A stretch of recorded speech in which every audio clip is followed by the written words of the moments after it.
Welcome to Fitzdog Radio. Yes, I am in my full golf regalia. Big golf tournament today. We're raising money for Comedy Gives Back. It's a great organization that raises money for comedians that are having hard times, having mental challenges, need therapy, sometimes rehab. And it's a great group. It's run by Jody Lieberman, Amber Lawson, and Zoe Friedman, my dear friends. And so it's going to be, we've done it, I think this is the third or fourth year. And all the big names show up. Bill Burr, Bert Kreischer, Santino. I think Larry David has played in it. And a bunch of people just donate money and don't even show up. Jimmy Kimmel buys a team. A bunch of people. I'll do a follow-up next week, but I'm really excited to go play in the tournament. And so I'm in my living room. I just got this new painting. How do you like that behind me? My friend Josh, his father is an artist in New York, and he has a bunch of beautiful paintings, and they gave us one. Well, they gave us two, actually. There's one on the other wall, too. So we had it framed and redoing a lot of the house right now. We just redid the landscaping on the front yard and reupholstering the chairs. Just bought this new couch. Yeah, baby. Times are good in the Fitzdog household. Just got back from, where the fuck was I? Houston, Texas, at a place called the Riot Comedy Club. Great little club on a second floor, funky. Used to be a rock club, and all kinds of people. Very diverse crowds, tatted people, very young, very cool, except for this one woman sitting up front at the Saturday early show, and everybody's laughing. I'm having a great set, and I'm taping my special in 2 weeks. So this is one of my last shots at doing the special and, trying to get some good vibes going, nailing it down. And this woman is sitting there with her arms crossed. She gets up and brings her purse with her, and she comes back, and I go, "Were you going to leave?" And she's like, "Yeah." I go, "Well, what's the I go, "Which joke offended you?" And she goes, "All of them." And she's the closest person to me, and the stage is very close to the front row. And so she becomes this black hole of negativity, and I just keep eyeballing her. And then eventually she started laughing, and I said, "No, you don't fucking laugh. You don't get to laugh." One of the comics on one of the shows did another comedian's bit word for word. It was kind of creepy, and I didn't say anything just because the premise was pretty familiar already, but the wording was exact. And so I'm discussing with somebody whether or not to say something to the club owner, because it's not okay to steal somebody's bit. I mean, I do it, but I've been around for a while. I know what's good, and I make it better. That's the thing about me. I see an open micer with promise. He's probably not going to make it, but this bit's going to make it on my next special. I'm just kidding. Some comedian who is accused of being a joke thief just wrote a big tweet saying that they're not a joke thief. And once you have to start denying it, it's over. You've got that rep. And they're one of those people that videos have been posted online, and it's facts. You can't argue with clips being shown next. Anyway, whatever. I don't want to go negative. Let's go positive. Oh, and then I left yesterday morning, and I'm driving to the airport. The Uber guy picks me up. Amazing guy. This guy was a vet from Afghanistan. He got shot in the chest getting out of a tank. And he got shot in the leg another time. He had 2 Purple Hearts. He had a medal for something else. He was flying a plane from Afghanistan back to the base in Italy. They get shot, lose all the electricity in the plane, radio, GPS, everything gone. And he's got a long fucking flight. All he has is his compass. And the dude flies for a while, and then he realizes he's got this backup, I forget what you call it, a UVC radio or something that military doesn't pay for, but he bought for himself. Pulls it out, makes radio contact, and makes it into Italy with no electricity. Anyway, so this guy's telling me these great stories. And then we get to the airport, and he goes, "What airline are you?" And I go, "United." And he goes, "There's no United at Bush Airport." And I was like, oh, shit. There's 2 airports in Houston, and I just punched in on my Uber. I just punched in airport like an asshole. So I get there, and luckily it was daylight savings time, so I had left kind of early. So there was some padding, and this guy got all fucking military on me. He's like, he like changes the programming in the app, and he's like, "Okay, we're going to take this road. It's toll roads. We're going to make it through." Fucking flying through traffic, and gets me there a half hour before my flight is leaving. I cruise through TSA, grab a coffee. That's right. Get on my flight and proceed to fucking watch Breaking Bad for 3 hours. What else? I got home. Me and the wife took a long walk with this dog. By the way, the dog is we're still trying to find a home for this beautiful Beagle Terrier. He is friendly. He is sweet. He is extremely well trained. He's fun to walk. He chills. He barely ever barks. Usually just like when you pull out the leash because he's excited to go out. But great dog. His name is Max. If anybody's interested, let me know. Email me at fitzdog@gmail.com if you live in Los Angeles, and I will bring him to you. I got some photos if you want to check them out. There's one woman that's interested, but she wants to know if he's good with cats, so I'm looking into that right now. But let me know. We got to get this dog out of the house before Thanksgiving. We have a lot of guests coming. We're just fostering this dog. We're not ever planned on keeping it. We had our 2 dogs for 16 years. Need a break. Need a little break right now. And then we went to see The Last Waltz at 4 o'clock at theaters all around the country. They played Martin Scorsese shot the band at their final performance at the Winterland Theater in San Francisco, 1976. And people say it's the greatest rock movie ever made. And it featured Bob Dylan, Joni Mitchell, Neil Young, who was so cranked up on coke. It was people were laughing out loud. He was jawing. He was acting like a lunatic. Van Morrison tore the roof off the place. Dr. John, Ronnie Wood comes out. Ringo plays a song on drums at the end. I Shall Be Released, big finale. It was incredible, and it was spliced up with, interviews.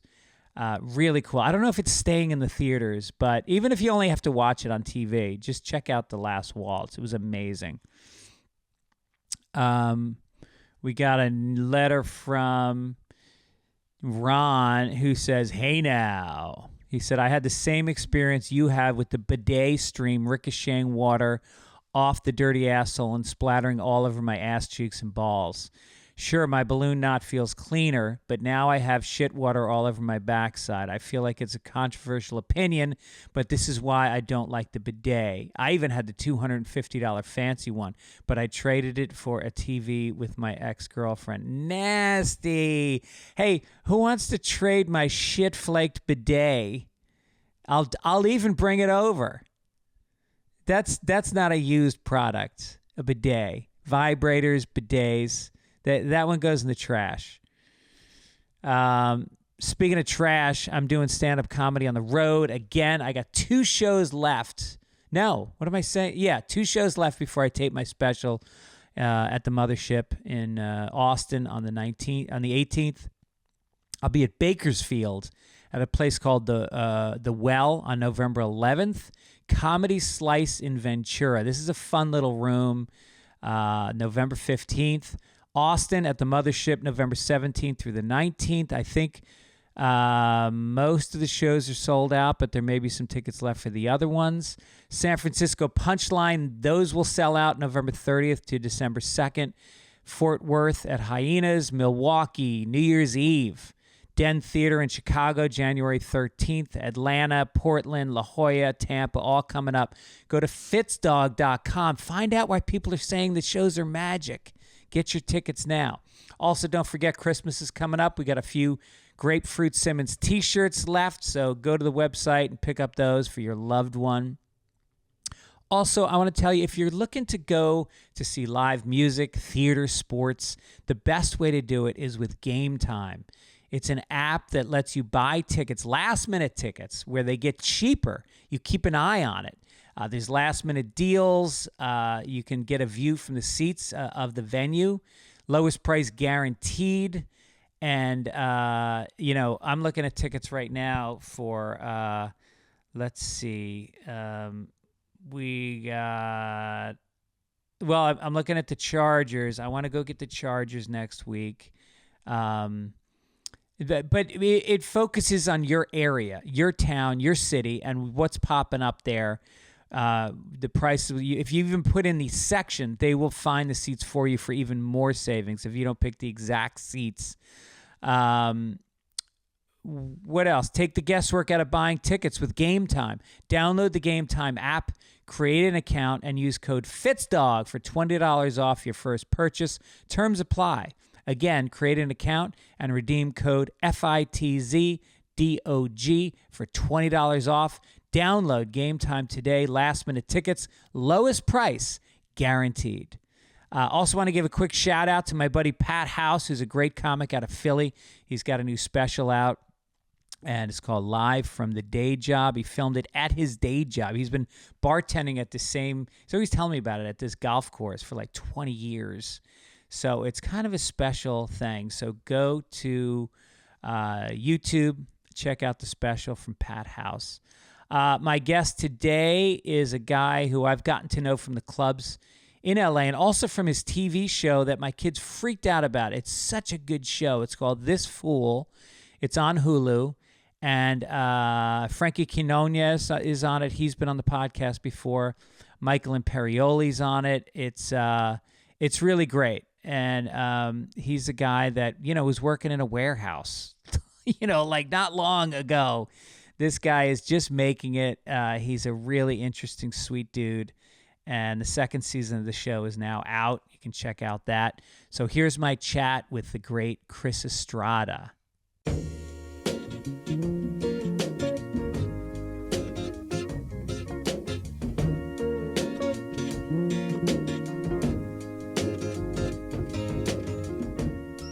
Welcome, Chris Estrada, to the Fitzdog Radio podcast. Thanks for having me.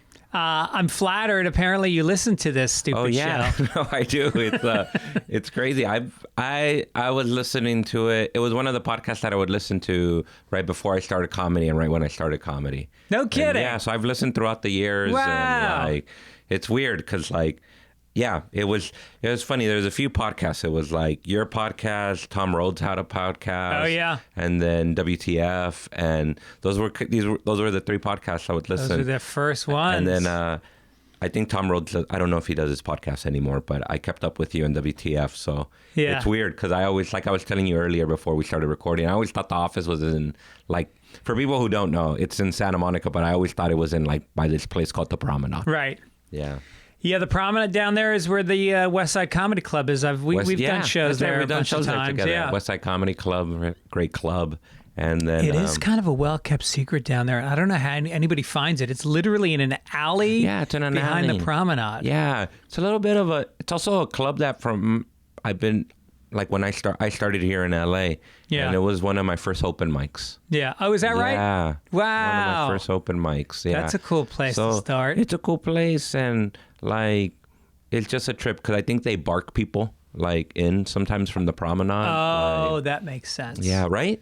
Yeah, they've got although the Promenade is a ghost town now. Dude, it used to be shoulder to shoulder with people. Yeah, I was born and raised here in LA, and when I was growing up, that was where my mom would take us to go have fun. Uh-huh. We'd drive out there, we'd drive to the West Side and go to the Promenade, go to the Santa Monica Pier, and the Promenade it used to have street performers. It still has a little bit of that, but it was so packed.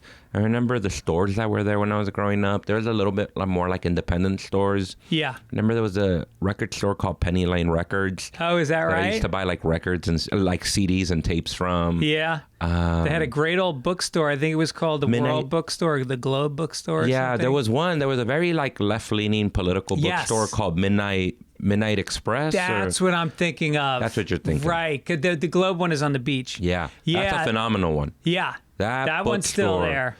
No, they moved to another place and then it closed down. But I think they moved back now. Bookstores are having a hard time. Yeah. But that one you're talking about on the promenade, it was very left-leaning. They had speakers there a lot. Yeah, it was the kind of place that I remember when I first learned about Noam Chomsky, it was through that place. Oh, no shit. Yeah. Wow. Yeah. Noam Chomsky. So that kind of place, I remember like they had an independent toy store that I think is still there, but it scaled down in size. They moved to another location. Yeah. But it was an interesting place. Well, now it's like J. Crew closed, Banana Republic closed, Gap closed. Yeah, I mean, it's literally Apple all store. No, Apple Store is still there. They just moved. Yes, that's right. They have it. I just was there 3 days ago, and Apple Store, man, they're good. It's expensive, but you walk in there and you got smart people. Yeah, it's good service. It's great. It's great. It's good service, but it's changed a lot, that area. Yeah, it has. And so this was when you grew up in Inglewood, was it? I grew up in Inglewood and lived in South Central. Yep. Okay. So Inglewood, not far from Venice, just down a little bit. A little bit. We're kind of like, at least where I grew up, it's over by South Central. I grew up on I guess we consider it the east side. Oh, okay. Yeah, Inglewood is big, isn't it? Inglewood's pretty big. It's like Compton. It's big, you right. know? And then, so grew up there as a kid and then lived as an adult in South Central. Right. A few blocks over. Okay. They didn't spread my wings that far. No. And were your parents, were they together? No, I grew up single mom. Both my parents, Mexican immigrants, grew up with a single mom. My old man, he was around, but we weren't close. Right. You know, he was, so really grew up with a single mom, raised by my grandma, raised by my aunts, stuff like that. So your mom would be working and your grandma would watch you? Yeah, I had a grandma that watched us. It's kind of like a village, you know? Like, I think when a lot of immigrants move to America, they move on the recommendation of says, I live in this area, come move here. Right. And then also my mom brought her sisters, brought her brothers, and we all kind of lived in LA, or all of us live in LA. Who was the funny one? Yeah, you obviously had a funny one? person in the family if you turned into a comedian. You know what? I feel like my mom's funny, but in a slick way. Like she's kind of sarcastic and like in your ear funny. Right. Yeah, very in your ear funny. I've gotten very immersed in the Mexican culture in LA because my kids went to a Spanish immersion school. Yeah, and then your son played soccer, right? And he played soccer on teams where they coached in Spanish. Yeah, that's right. The coach was yelling at in Spanish. Yeah. And then, so I've always felt like the sense of humor that Mexican people have, it's ball busty, but it's so bright. Yeah. It's full of life. Yeah. I mean, you know what's so funny? It's like, even you think about it, it's very ball busty. Even in like soccer games, like, you know, a lot of like kind of World Cup soccer federations have gone after Mexico for yelling out puto during chanting. Really? So puto, you know, it means like, it's a slur. It's like saying the F word for homosexuals, but for gay people. But it's kind of when Mexican people are saying it, it's sort of in a context of ball busting. Right. And they're not really calling you that. They know that you're not. Right. They're just calling, it's almost in a way of saying you suck. Yeah. So they would chant like puto, like, you know, during soccer games. And they do it here in the U.S. Yeah. And they do it. So they've got like reprimanded for it. Yeah. You know, I think, I just think kind of like those politics have caught up to them. Right. In that sense. Yeah. Because it's interesting, your stand-up comedy, which I love. I love watching thanks, you. Man. Yeah, you really like you're very. It's conversational. It's introspective. It's smart. Oh, thanks. And but it's not that type of humor that I'm used to hearing from the Mexican community. As much. Yeah, I don't talk about being Mexican too much when I'm on stage. I always had this opinion of like when I started doing stand-up, I said, don't talk about being Mexican, just be Mexican. Just be yourself.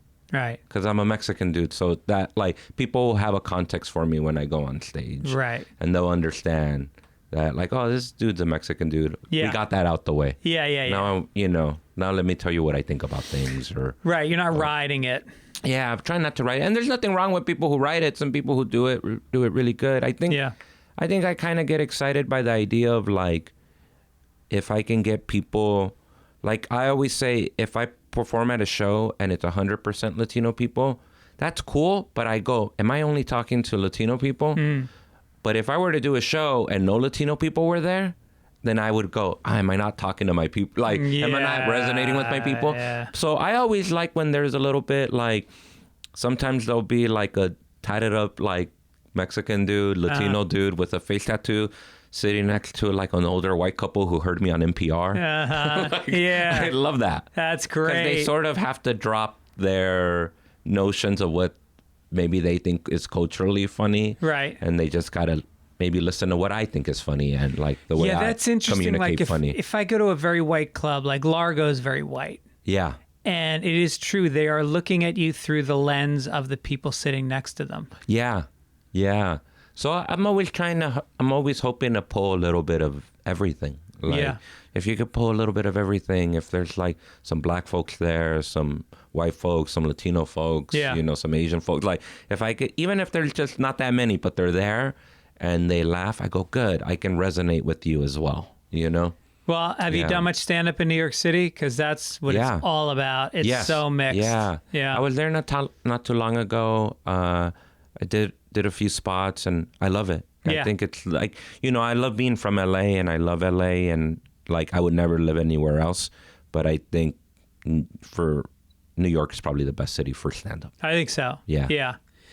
So if you're working out in LA, it's funny because there's not that many people here that are native. Like almost all my friends are from somewhere else. Yeah. And to be from here and then actually transition into seeing this town from a whole different point of view. Oh yeah. I mean, you used to look at you used to look at it from downtown LA, like you said, 3rd Street Promenade. We've talked about Venice. You know Venice really well. Yep. You told me you used to come there and hang out with your friends. Yeah. And it's it must be so weird for you to sort of, like, peel back this other part of LA that you've always lived in. Yeah, it's always funny because, like, growing up where I grew up, working class neighborhood, like, and it was also a very down the middle Black and Latino neighborhood. So to me, LA was always a very Black and Latino city. Yeah.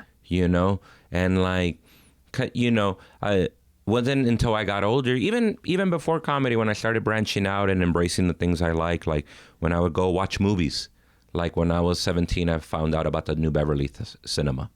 And it's this art house theater that shows a bunch of just older movies. Right. And I would just remember seeing, like, Hasids there. And being like, understanding that, like, okay, this part of town, it's a lot of, like, Orthodox Jewish people, What is that, in Fairfax? Yeah, off of Beverly and La Brea. Right. Off of Beverly and La Brea. Yeah. So you would see a bunch of, like, Orthodox Jewish people. Yep. So, or as I got older, like, if I went to Hollywood to, like, see punk rock shows or whatever, like, I got that aspect of it. Or, pretty early on, I was, like, on the buses here. Yeah. I'd take the bus to downtown LA and then just wander around with my friend. Yeah. Run into buildings, out of buildings. Like, back then it was, like, so different. Yeah. And then, but then when I started stand-up, it was interesting because I started seeing it from the aspect of, like, you're in entertainment. Yeah. Right. And then you're just like, and it was interesting because then when I started stand-up, I would go to different places. I kind of started in, like, Black rooms and Latino rooms, Black rooms in, like, South Central and Inglewood, and then Latino rooms that I would hear about in East LA and stuff. Yeah. And then go to those rooms. But then those rooms don't always last that much. So then I would start going over to, like, Silver Lake and Echo Park. That's a different vibe. It's a different vibe. Yeah. And then you sort of find out that this is an alternative scene, or at least at the time what they were calling alternative comedy and, like, independent comedy. And that scene was a little different from the scene in Hollywood, which was more like the Improv, the Comedy Store, the Laugh Factory. A little more aggressive. A little more aggressive, a little more club type comedy. And then I'd go do bar shows in the Valley. Where you got 19 people out there. Yeah, 19 people out there at this place called Liquid Zoo in Van Nuys, and it's like it's in the shithole. And then you go over to go to the West Side, and you do rooms in Santa Monica, Culver City, and. How much did that affect your style? Because the first thing I think of, and don't take this in the wrong way, but seeing you in an inner city black room, I think of those as rooms where you got to really have attitude, where you got to really take charge. Yeah. And you're much more of what I would think would do well at alternative rooms, where you're a little more esoteric. Well, those rooms taught me a lot. Like starting in those rooms, it was interesting because when I started in a lot of those like Black and Latino rooms, I got away, and the way I started learning comedy is by being colloquial. Like I heard Colin Quinn on a podcast, and he just said, somebody asked him like, "What's your advice it was a writer's podcast?" It was like some dude from the Chicago Sun-Times ran a podcast where he interviewed different types of writers, and he interviewed Colin Quinn as the comedy part of the podcast. Yeah. And he said, make jokes about where you're from, and nobody can kind of take that from you. Yeah. And then I was like, all right, cool. I'll be sort of colloquial. So I went to these rooms, went to the J Spot over in Inglewood. That Anthony J. Brown was old kind of like Black Circuit comic. He ran that room. I went over to like Maverick Flats in Leimert Park, the Family Room in Compton, and then a Lido's Cork Room in like East LA. And how did they receive you? Well, I was a little more colloquial. Yeah. So they knew you were one of them. Yeah, and because I grew up with Black folks, or I grew up with Latino folks, and I knew. I was a little more aggressive at the time, and I was making the jokes that, I was learning, so I was being funny with colloquial humor. Right. And like tapping into what I'm from. Like I used to, one of my earliest jokes I used to say, I go, my girlfriend thinks I live in a bad neighborhood because there's like a bunch of couches on the sidewalk. But I don't look at that as bad. I look at that as hospitality.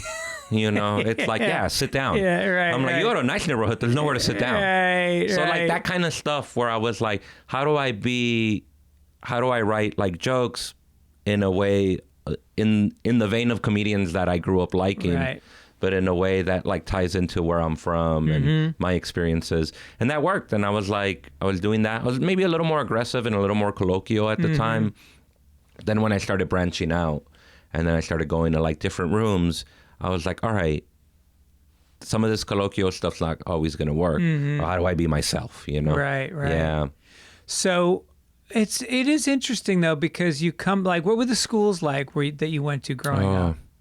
Hood schools. Yeah. Yeah, Black and Latino hood schools, like underfunded schools. Like fights? Yeah, dude, we used to have race riots at my high school. You did? Yeah, I used to have... Blacks against Latinos. Blacks against Latinos. It was like, I went to my high school, it was about like 3,000 students.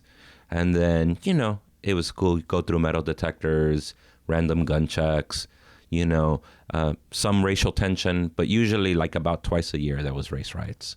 Just get it out. Get it out. Yeah. And then, if you were square, like I was kind of like, I was a kid that I wasn't a nerd, but I wasn't gangbanging either. I was just kind of got along with everyone, smoked pot. And then, So what would you do when the fight started? Just stand back and watch? Oh, I would fight if I had to. Oh, you did? Yeah, I would fight. You had to. Literally, I always tell people it's like prison. Yeah. It's like if you're around and you didn't, and there was like a Latino dude getting beat up, it had nothing to do with race. You had to back up your people. Like, you know what I mean? Wild. Like, you'd get shit. You'd get shit, like, even if you weren't like, yo, you didn't back up your people. Like, you gotta, it has almost nothing to do with race. Right. Like, I used to joke around with my girlfriend and tell her when I started stand-up, and I would see other Latino comics. And if I realize now that like you make comics based off of how long you've been doing it, if they think you're funny and this and that. But I came in with the sense of like, yo, we got to stick together. Yeah, right. And then, like I used to joke around and I go, look, if you're not going to be my friend, I don't know who's going to have your back when a race riot breaks out at this vegan coffee shop open mic. It's just, you're waiting for the fight. Yeah. Yeah, you're looking at Ian Edwards going like, what? What are you looking at? Yeah. And it's like, I'm looking at like Jesus Trejo, dude, I know we don't know each other yet, but you better have my back. That's so funny. But yeah, that's how we used to have those race riots and like, but yeah, you kind of had to do that stuff. You know, you had to be you had to, you could step back from it, but if it was in your face or somebody was picking on you, you kind of had to join in. Right. It felt that way, but it didn't feel racial, even though it was. It just felt like we had black friends. They understood the same thing too. If it's like something happens, you got to roll with your people or whatever. So it's like, it always felt that way, like growing up. Even like when I was growing up, I grew up with like it was funny because when I was growing up, it was like I hung out with black kids. But by the time we got to a certain age, and then maybe it's because I was growing up in the 90s, they started hanging out with black kids, and then I started hanging out with Latino kids. Yeah, I went to a public school in New York, and it was the suburbs, but it was a very, very mixed. It was probably like a third black, a third Hispanic. And it was like that. I had good black friends, and then we got to 8th grade. Yeah. Yes, that's when it happened. It happened to me at like 7th grade. But all of a sudden, it just started like, and then there would be school dances where they'd play rock. Yeah.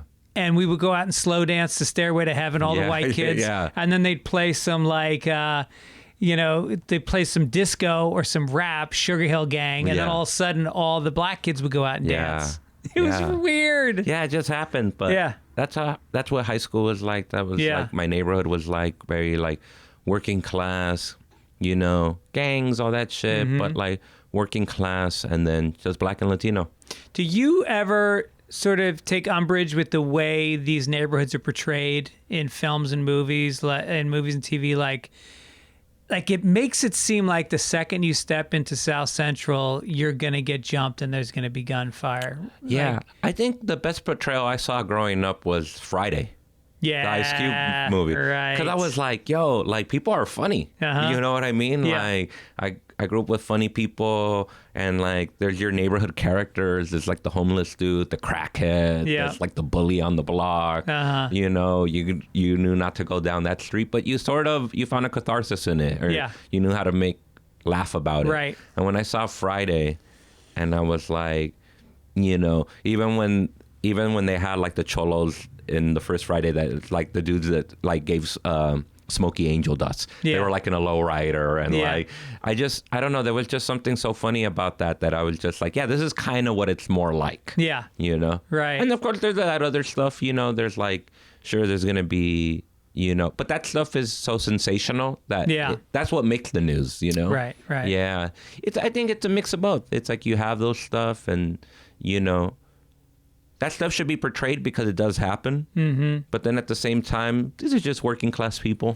Well, that's what I like about this Fool. Your show really shows the heart, the family, the community, the neighborhood. Oh, thanks, man. And it's I can't say enough good things about the show. Thanks. And then and I just love that it draws you into this world that a lot of people don't know. Yeah. And it's not the way I've seen South Central in the past. Yeah. The way we pitched the show was like, we pitched it as Friday, but directed by the Coen brothers. Yeah. And good. Like where we wanted it to slightly be a little offbeat, make sure it's cinematic looking, and at the same time tell these kind of working class hood stories. Yeah. And also I saw like films, like there's this film called Killer of Sheep. And it's this black dude from like older black dude. When he was a student at UCLA, he made a movie about growing up in Watts. And it was just a very working class story about growing up in Watts. And it was like kind of tragically funny. Right. And in a way that I was like, that's great. That's what I love. Okay. Yeah. And the what's it like in the neighborhood now? Are you do you still live down there? No, I live over in like East Hollywood, Los Feliz area. Yeah, but my mom still lives down there. So she I'm always, does. Same house. Same house. Yeah. I was thinking, I'm like, now that I'm in this side of town, I might go back to her side of town. Yeah. So it's not too far. And like, same house. Yeah. Most of my friends are still down there. My two sisters are down there. So yeah.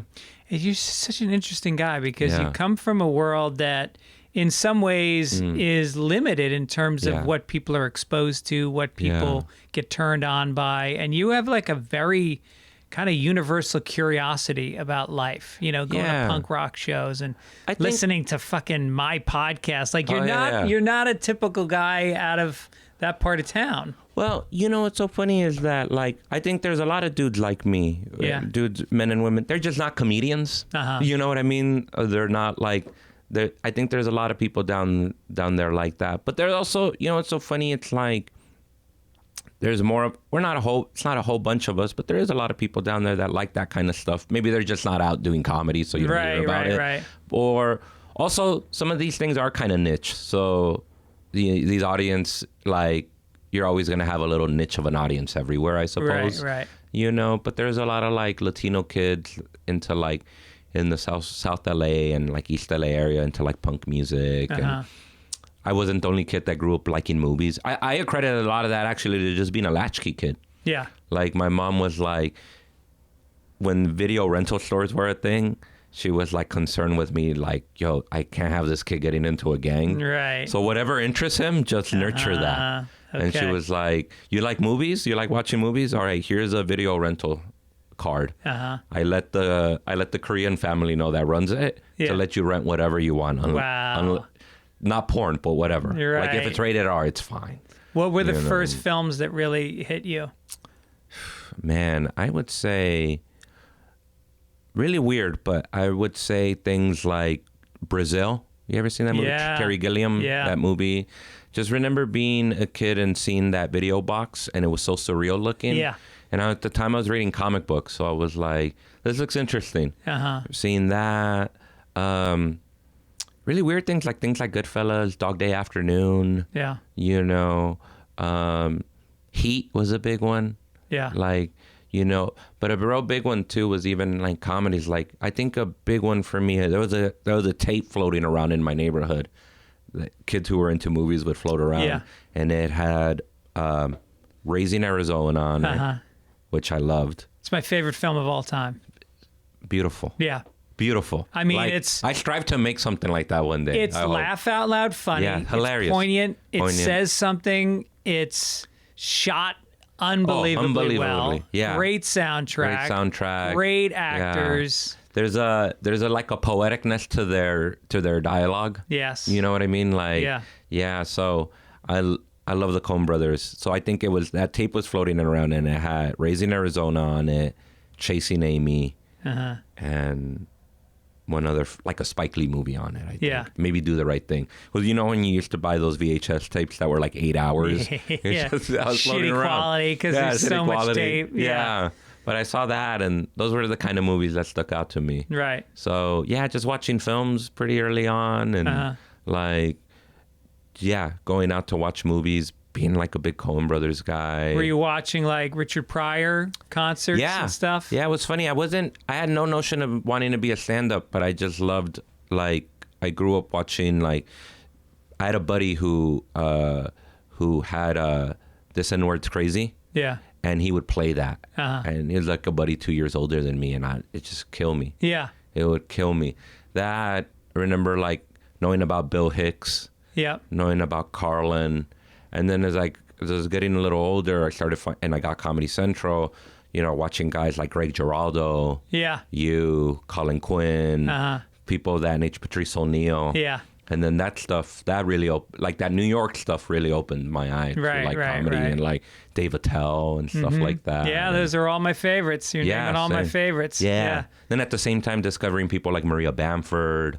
She's amazing. She's amazing. Patton Oswalt and all that stuff. Seeing that like comedians of comedy. Right. But seeing Tough Crowd was a big deal for me. Yeah. And then seeing Greg Giraldo, and then, you know, like listening to you on Stern. Yeah. So all that stuff, I was kind of like soaking it in. I just liked the stuff that I like, you know? Right. Like when I got into comedy, I liked it the way I liked music and movies. Sounds like you were very into the New York comics. Yeah, I love those New York comics. They're almost all New York comics. Yeah, I love those. Yeah, those were big ones for me. Yeah. Like Giraldo was huge. Well, because they talk about race the way you don't hear it in LA as much. You don't hear different races talking about other races and mixing it up. But that's how I heard it, because I grew up in a neighborhood that was black and Latino. Right. So I heard my black neighbors have thoughts on us as Latinos. Right. And then I heard myself and my group and Latinos have thoughts on black people. So there was a little more open. Yeah. Like it was, you know, we would make fun of each other. Right. Like, and so there was like there was some underlying tension, but it was also like, you also knew that like if your neighbor needed a ride to the hospital, give them a fucking ride. Yeah. You know what I mean? Like, you know, so that was a way, that was like how I got it. And then when I heard like people like you, Greg Giraldo, Colin Quinn, Patrice O'Neill, Tell, Louie, these types of people, like that really, that New York comedy really meant a lot to me. Yeah. And I noticed that you said the N-word. Yeah. Now, was there a point in your life where, living where you did, that you actually said the word? Yeah. You know, truthfully, like when I was a kid, I think I heard, because when we're, as like Latinos in LA, like... You're allowed to. No, you're not. You just grow up with black people. That's who you learn English from. Yeah. Oh. That's how you learn English from. That's that's actually who you learn English from. Because your parents don't know it. My parents don't know English. Yeah. Like, you know, my old man didn't know English. My mom didn't know English. Like, they knew work English. Right. You know what I mean? So one of the words you're learning, that's one normal. of the words you're learning is that word. Yeah. And then you grow up, and then maybe I'm pretty sure I probably said it. And then when I was a kid, and then my black neighbors thought nothing of it. I don't know that their parents would have liked it. Yeah. But my parents... Like, and then as I got older, I just like, oh, yo, that's not really my word. Yeah. You know what I mean? Like, I shouldn't say that. That's not, like, I think by the time I got like 12 or 13, I was like, I don't think that's my thing. Yeah. You know what I mean? Like, like I was saying it in the context that they were saying it in. Right. You know, but I was like, yo, that's not really my thing. Right. And I think there's still a lot of Latinos who use it, but I think also there's a re-examination of that word. Right. And I also think there's a lot of black folks that they just don't like it, any group to use it. Yeah. And I feel like that's their right. Like, don't use it. You know, that's not your word. Yeah. Like, right. You know, like we have our own thing. What's the like Mexican word? Probably full. Like full. Yeah. But without the L. Like, hey, what's up, fool? You know what I mean? Like, so that was our thing. What about essay? Essay, that's if you bang. Like if you were a gangbanger, you would call other people essay. Yeah. You know, or if you were cholo and you saw someone, you would refer to them as essay. Yeah. But then if you were like me and you were kind of floated somewhere in the middle, like you weren't a nerdy kid, but you weren't like a cholo or anything, they'd probably be like, yo, don't talk like us. Yeah, you know what I mean? Right. Like, so yeah, you probably wouldn't say. What about jefe? Jefe, yeah.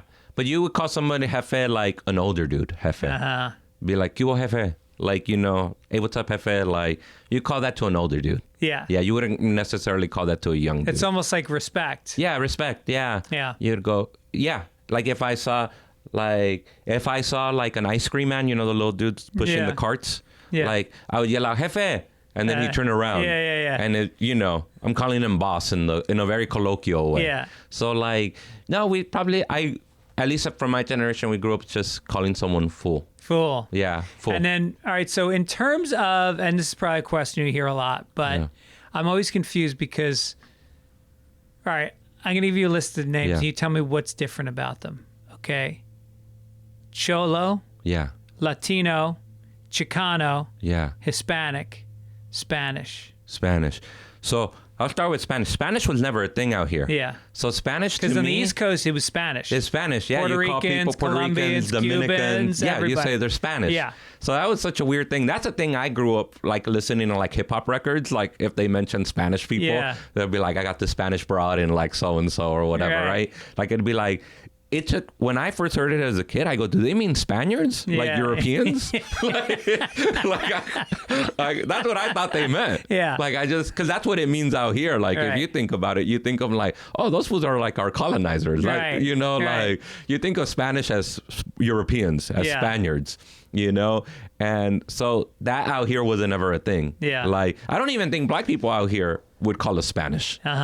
You know, they would just say, oh, Hispanic, those Hispanic people or those Mexican people. Even if they weren't Mexican, like maybe they were Salvadoran or Guatemalan, I think people would probably, like, black folks that I grew up would probably just refer to them as Mexicans. You know? Yeah. You know, I'm sure they weren't, like Guatemalans and Salvadorans weren't happy about it, you know? But that was probably what they referred to them, or we got referred to a lot as Hispanic. Or sometimes, like, if I was walking in a neighborhood and some black dude saw me, they would call me Essay. Yeah. You know, which was not necessarily it didn't mean that I was a gangbanger. Yeah. It just meant like, oh, you're just a Mexican dude. Okay. You're a Latino dude, you know, like you're from this neighborhood. What's up, SA? Or they would come up to you and be like, you got if you were gonna get robbed or something, and like if some black dudes that were like maybe gang members came up to me and like pocket checked me, they would be like, oh, you got any family that's SA? And then I'd be like, yeah, but what about it? Or no, I don't. Or, you know, whatever whatever it is you reply with. Or they would say, you got any family that's 13? That means like they're gang members, you know? But so Spanish, never heard it. Hispanic, I grew up hearing Hispanic and Latino. That's just kind of like Hispanic. I guess my mom never really, like the way I grew up, we wouldn't say we're Hispanic or we're Hispanos. That's not really a word that we would always, my mom would always say, we're either Mexican or Latinos, you know? And I guess because Latino is a Spanish word or can be a Spanish word. And so is Hispano or Hispanic, but it's not a thing that really gets used out here. Right. And then Latino, and then Mexican. Chicano, you know what's so funny? That I never grew up being a part of because my parents are immigrants. Yeah. So Chicano means sort of generational Mexican Americans that have been living here. Oh, is that right? Time. It also has a little bit of a, from my understanding, it has a little bit of a political awareness. Yeah, there's like a social... There's a social aspect to it. Right. Which is sort of like, we're not necessarily full-blooded Americans, and we're not necessarily Mexicans. We're our own thing. Right. We're Mexican Americans, and we have a sort of a political awareness of our struggles. Yeah. And our identity. Cesar Chavez. Cesar Chavez. So we're Chicanos. Yeah. And what's so funny is I never grew up with that because that term seemed to really came out of like East LA and Boyle Heights. Right. And, you know, an area that has generational, like Mexican Americans. And I didn't grow up with it because where I grew up, all our parents were immigrants. Yeah. They didn't understand what Chicano was. Right. They were like, what is that? My mom to this day thinks those are people, lowriders. Right. Like, if I asked her, I go, you know what Chicanos are? And she goes, yeah, it's those guys with the big mustaches and they jump the lowriders. Yeah. Like, that's hilarious. She has no idea. Yeah. She's like working class. Yeah. She didn't get schooled out here. It's a political awareness that exists. Right. In the U.S. and it's an identity that exists in the U.S. It's a very U.S. thing. Right. So as I've gotten older, like I sort of understand that notion of like, oh yeah, maybe I am that. Maybe you're becoming Chicano. Maybe I'm becoming that, or maybe my kids will be that. Yeah. Because they'll be twice removed from Mexico. Right. You know, maybe they'll feel that.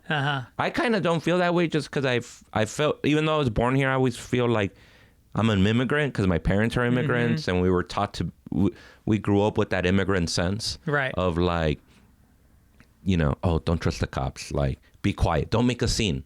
Because then my parents were undocumented up until like maybe 90. Right. So it's like, you know, kind of keep it on the low. Yeah. Like, you know, don't make a big scene.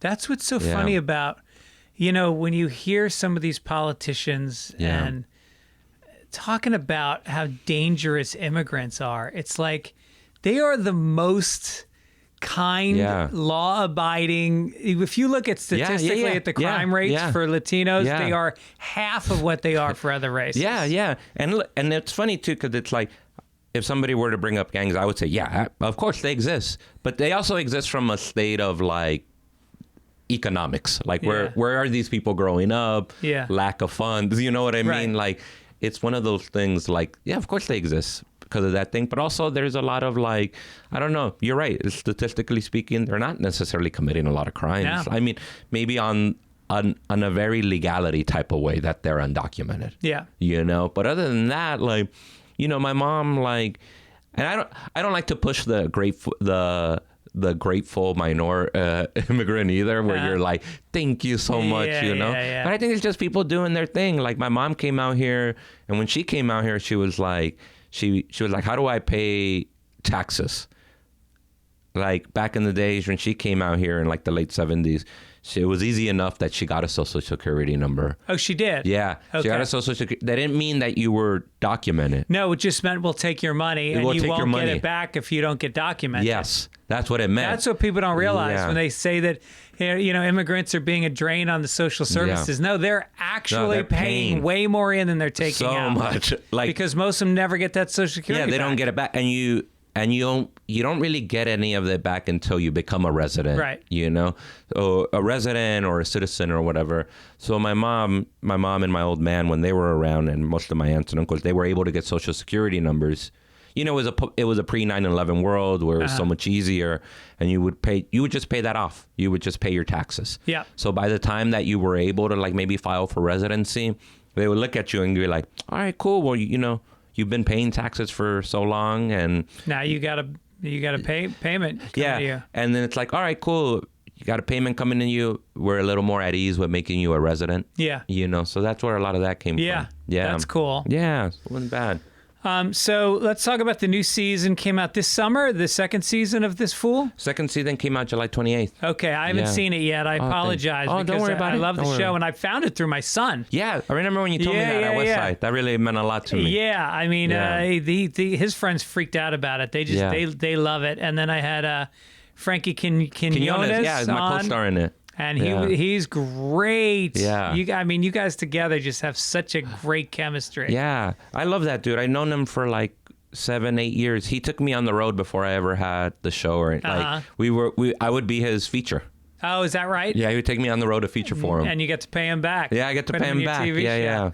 That's awesome. Yeah, it's not bad. And then Matt and the other guy Matt, Inga Bretson, and Jake Weissman, right, who you had on here. I had on here probably 6 years ago when they had that show Corporate. Yeah, that's right. Yeah, great dudes, goofballs. Oh, dude, I love those guys. Total goofballs. Yeah, my brothers. Yeah, that's great. Them and Pat Bishop, who's their kind of not scene partner. He's a director. And isn't John Groff on the show as well? Yeah, your buddy. Yeah, your buddy John Groff. From Boston. Yeah, from Boston. He's an EP. He's smart. He's an EP. Really sharp dude. Yeah. He would tell us all these great stories of doing stand-up back in Boston and New York and all that. Yeah. He was funny. He wasn't. He was such an Ivy League kind of well-bred guy that he didn't fit in with all the Boston guys who were it's weird to imagine him next to Nick DiPaolo. Yeah, right. And all those old guys that were doing blow, and then he'd come out in his corduroys and his eyes-eyed shirt. Yeah. I love that Boston scene, though. I remember just when I was getting into comedy, hearing about it. Yeah. And then watching that documentary. Oh, yeah, when comics... when comics stand up? When stand-up stood out. When stand-up stood out, yeah. That was a great documentary. And then, I just loved it. But Groff was a part of it. And he told us really cool stories about getting open for Hicks and coming up with you and Louie and knowing David Cross and all these people. Dane Cook and Rogan. Yeah. Bill Burr, Patrice. That's right. I mean, it was crazy. Bobby Kelly. Yeah. So many people came out of that scene. It was crazy. Yeah. It's crazy. Not a lot of women, though. Yeah. It was a very white male scene. Yeah. And it's changed a lot now. It makes sense, right, Boston? Yeah. But now it makes sense. You got people like Sam J, who's out of Boston. Right. So it's I'm sure it's changing. Yeah. No, it's a good scene now. It was kind of dying because there was one club owner who came in and he kind of drove all the other clubs out of business. That's rough. At one point, there was 6 or 7 full-time clubs, Tuesday through Sunday clubs. Insane. That's why all of you guys were so funny. I feel naturally, but also at the same time when you have that much. Yeah. And also there was so many gigs right outside of Boston. That's right. Because that whole New tri-state England's area, got right? So many cities and yeah. So so it was a blast, and then now I go, but the club's all closed, but then this guy John Tobin came in and he started Laugh Boston, and he started a lot of satellite rooms, and he's been a big supporter of diversifying comedy and championing good young comics. And it's good for the scene. Yeah, it's great. It's good for the scene. Get some young people in there. And I just think it's good. Right. Yeah. So this fool, how is the reception going? Are you getting? It's been good. Yeah. It's been really good. It's allowed me to tour. It's allowed me to go on the road and headline. Yeah. I think right before the show, I was starting to pick up buzz, and I was starting a headline, but like a one-nighter. Yeah. I'd do one nights at clubs or whatever. Now I'm getting weekends, and I think for the last year I've been able to tour. Yeah. Doing weekends, but the reception's been good. I feel really happy about it on a public level. People seem to really like it. And then it's good because we're trying to navigate that thing where my idea is, how do you make a show that it feels intelligent but doesn't speak above an audience, right? But also, so it's able to it's so accessible. Yeah. How do you get working class people right to enjoy the show, and also how do you get critics to enjoy the show? Like, we got written up by the New Yorker, and the New Yorker called it the best comedy of the summer. I remember reading that. That's amazing. I was really excited by that because I'm always trying to do that, or I'm always trying to how do you appeal to maybe this more academic crowd? Well, you were on NPR, did you say? Yeah. What show did you do? I did. What's the famous game show there? Wait, Don't Tell Me. Yeah, Wait, Don't Tell Me. Yeah, oh, that's hilarious. They got a lot of listeners. They got a lot of listeners. Those people came out to see me. So it was so cool. It was funny to be in. I remember the first time I saw that, I was pulling a little different types of crowds. I did the Dania Beach Improv. It's right outside of Miami. And there was these older white folks that heard me from NPR, Wait, Don't Tell Me. And there was these kind of harder, Dominican dudes who came out who liked me from the show. So it was just really funny to see that audience and try to write that line where I can appeal to both at the same time without ever sacrificing sides, And so, it was interesting, getting the New Yorker to acknowledge the show, and getting the LA Times and getting these public Vulture and stuff. But at the same time, at a ground, I would be thoroughly disappointed if it was appreciated by critics, but the people I grew up with didn't enjoy it, right? Or the people from my neighborhood or neighborhoods like it, right? Didn't enjoy it. We also tried to look at the show through a lens, not necessarily of race. We tried to look at it through a class lens, right? Where it was I go, we don't have to mention that we're Mexican. We don't even have to mention that we live in South Central and that our neighbors are black. Just show it. Just let it speak for itself. Right. And what you get was, I would get we have an episode where the mom in season 1, she was stealing toilet paper from her job because she's a janitor. Yeah. That's something my mom would do because my mom was a janitor. Right. And she would bring toilet paper home, and god-awful toilet paper. But it really resonated with people because there was a lot of people. It was this dude Polish immigrant dude who hit me up from New Jersey and said, that really resonates with me because my mom was a janitor. Yeah. And she brought home that awful toilet paper. Wow. Or there was there's this black dude, African immigrant in France, who hit me up and told me that resonated with him. So kind of looking at it through that lens. The specific, but also looking at it through that lens of class. So this janitor, this woman who's a janitor, bringing home supplies from work and stuff like that. That's hilarious. Yeah. All right, well, listen, it's time for Fastballs with Fitz. I'm ready. You know the segment? I know it. All right. Who was your worst opener ever on the road? Worst opener. Whew, that's a hard one. Worst opener. I'm trying to think.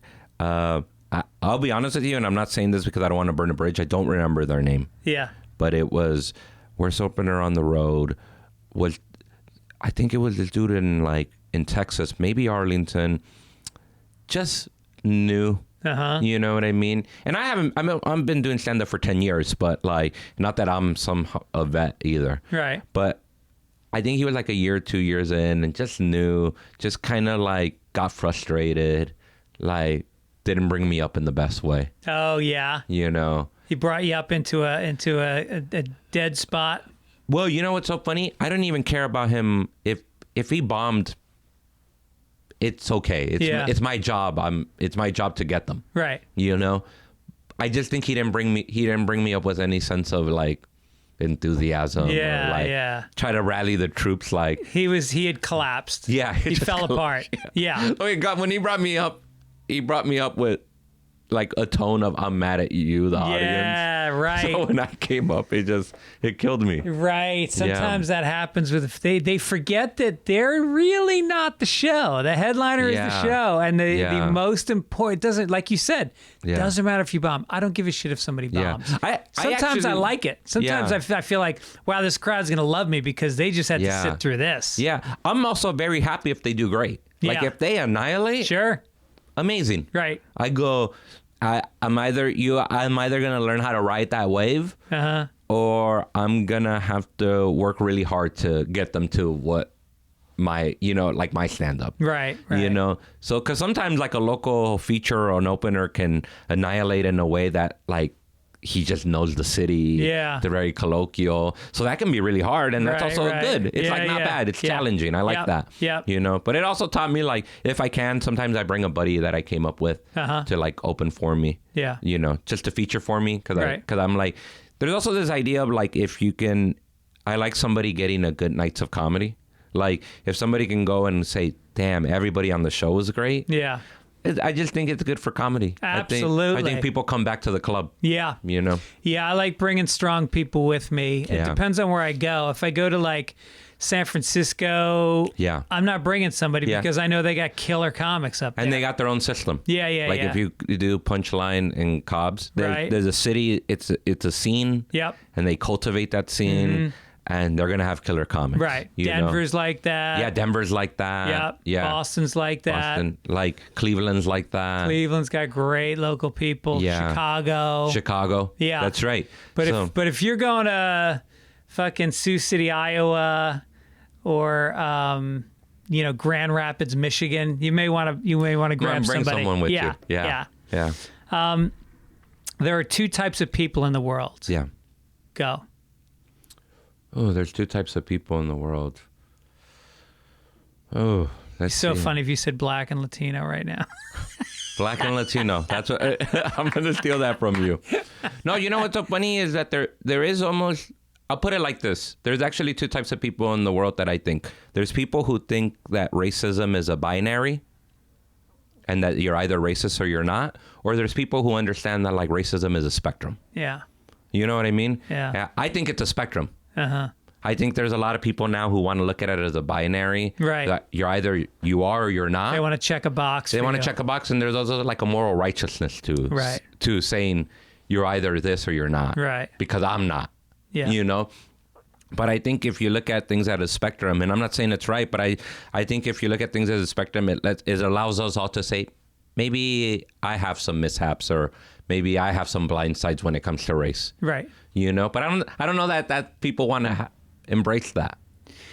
Well, it's like they're looking to label you, and if you say one wrong thing, they can take away like, people that have been progressive. Yeah. For years and actually walk the walk. Mm-hmm. They say one wrong thing and that's it. You just get branded.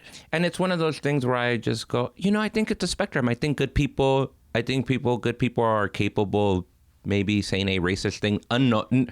And I don't know that they're saying it with malice. Maybe it's just an ignorance they have. Right. Well, maybe when I said to you that I think that you're kind of a unicorn coming from your neighborhood and being interested in different things. Yeah.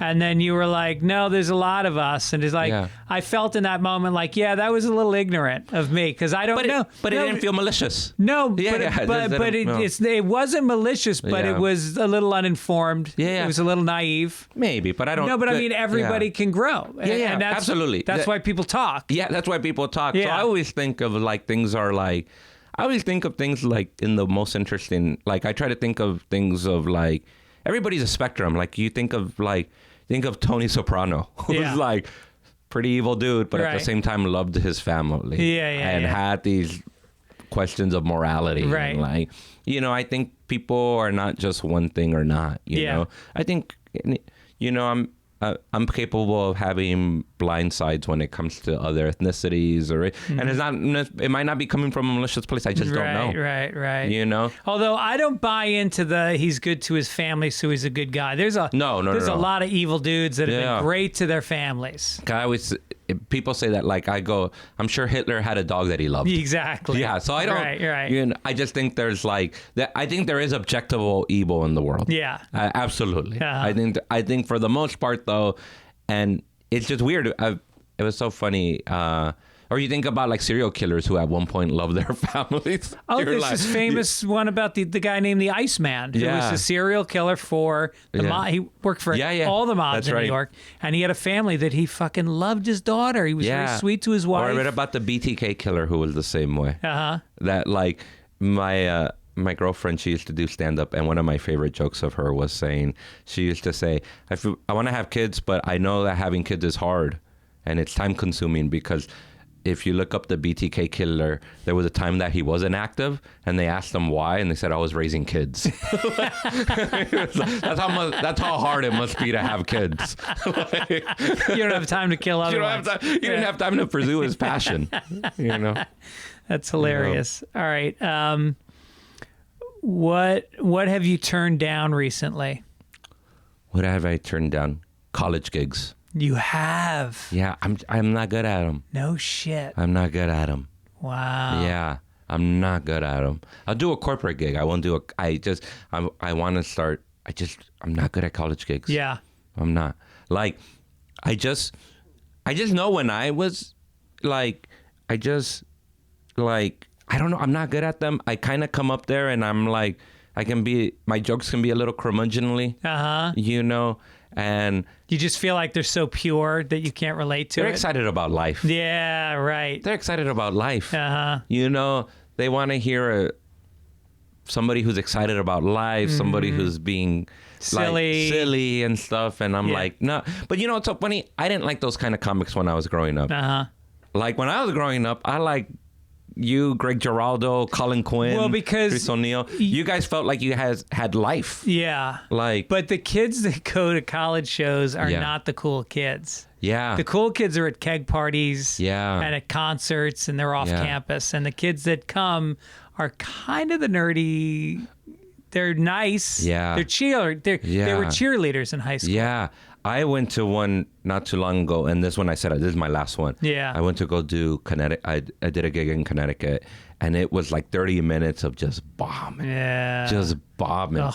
And then I was just like, I'm not for these kids. Yeah. Right. I have a joke about shitting my pants. Yeah. Like, they don't want to hear that. They want to hear other things, which is fine. Right. That's great, dude. Like, there's other it's comics tough because it's good money. It's hard to turn it down. I know. You can line up 2 or 3 in a week and make some dough. You can make some dough, but it hurts my heart to go. It crushes you. It crushes me in a sense where I just go, why am I doing this? Then I'm not even excited about this. Yeah. I go, I don't mind doing a gig for the money. I've done a corporate gig before, but I'm also like, but those have been fun. Yeah. It's people who hate their jobs. Exactly. All you got to do is make fun of their boss and you're a king. Yeah, you're a king. You have to make fun of the boss, but not so hard that he doesn't give you the check at the end of the night. Yeah, and not so hard that they're just laughing at him. You got to tease him. Tease him a little. Not shit on him. Yeah. Shit on him, but yeah. And finally, I'll ask you, what is the hackiest bit that you've ever done? Hackiest bit I've ever done. Ooh, all right. This is a good one. I'm trying to think of bits that I don't do anymore because I try not to do. This is not even. I do this now, and I worry that it's hacky. Okay, I'll tell you. I do a bit about flying, which, it's the rules, don't do bits about. Oh, I don't agree with that. Yeah. Well, apparently, right? Yeah. I do this bit about the idea that the other day I flew to Arizona and it was an hour and a half, but it felt like 7 because I didn't see my pilot before I got on the plane. And I like to see my pilot before I get on the plane because I like to talk to my pilot the way I wish my father would have talked to me. So when I see the pilot, I'm like, dude, I'm proud of you. Because the joke is really about that Malaysian air flight that went missing. Yeah. There's a theory that guy was depressed. And there was another flight around the same time, a German guy who killed himself because he was depressed. And the bit, it's about that. Like, the last thing you want is an existential pilot flying you at 38,000 feet in the air, asking himself what is life all about. Yeah, he's got a lot of power up there. I go, no. Yeah. You want somebody who feels great about their life. And then the joke, I go, because their jobs are important. I go, like, your guys' jobs are not important. Yeah. I go, my job's not important. Like, I'm sad right now, and we're going to be fine. We just can't have people flying us feeling sad. I love that. That's a great bit. Yeah. But I used to, aside from that, what's another hacky bit? Maybe a hacky bit that I don't think that's hacky, but I just worry that flying jokes are hacky. No, I totally disagree. I'm doing a new special in a few weeks, and I've got 4 minutes on flying. Dude, amazing. Where are you doing your special? Joe Rogan's club in Austin. Dude, The amazing. Mothership, yeah. I did a spot there in the small room. Oh, you did? Amazing. It's amazing. Amazing. Yeah, it's a great vibe. Amazing. But no, I think that you do what you talk about what you do. I fly every week. Yeah, I feel like I fly a lot now. Yeah. So like How would I not literally talk about worry. It hit me on a plane one time because I was depressed flying somewhere. And then I was looking around and I was looking at how many people actually look sad on the plane. And then it hit me. I'm like, what if the pilot's sad? Yeah. It's just cool. And you could have changed everything with some eye contact. Letting him know he's valued. Little hand on his arm. Yeah. You're killing Love it. what you do, man. Love what you do. They should sell merch after the flight. Yeah, those guys are heroes. Yeah. Those guys are heroes. Right. Yeah. All right, listen, you got some tour dates coming up. You are going to be in La Brea at the Improv on November 30th to December 2nd. That's a fun room. Yeah, fun. Great Brea manager, good lighting, good Yeah. stage. You can crush in that room. Yeah, You're going to do great there. I did it a year ago. I did a one-nighter there a year Yeah. ago, and then I'm back doing a weekend. Doing a whole weekend. Doing All a right, whole so weekend. support them, people. Come out and Yeah. see them there. San Diego, December 21st to the 23rd. That's a tough week because everybody's going to Christmas parties. I know. Yeah. That's going to be a tough one because I also I was in Raleigh and I did a weekend there. And it was the weekend of the last week of their state fair. Oh. Everybody. Dude, here's the little thing I can tell you. Nobody draws in Raleigh. Right? Raleigh's tough. Raleigh's tough. I've heard that. Raleigh's a tough market. It is. Raleigh and St. Louis. And you're playing the American Comedy Club down there. Yeah, American Comedy Club. Okay, Yeah. good. I couldn't find your other dates. Your website does not list your tour dates. I got to fix. Yeah, you may want to put those on. I'm my own worst enemy. I'm my own worst enemy. So where do people get tickets? They can go to the my Instagram. I have a link tree. Oh, okay. Yeah. I can have a link tree. They can follow me on Instagram at Chris Estrada Comic or on Twitter at Chris Estrada 85. Okay, great. Yeah. Well, man, I can't thank you enough. We've been trying to get together for this for a while, so I'm glad it worked out. I'm glad I got to do it. It's like a check off for me. Oh, that's awesome. Yeah, Thanks, really is. man. All right.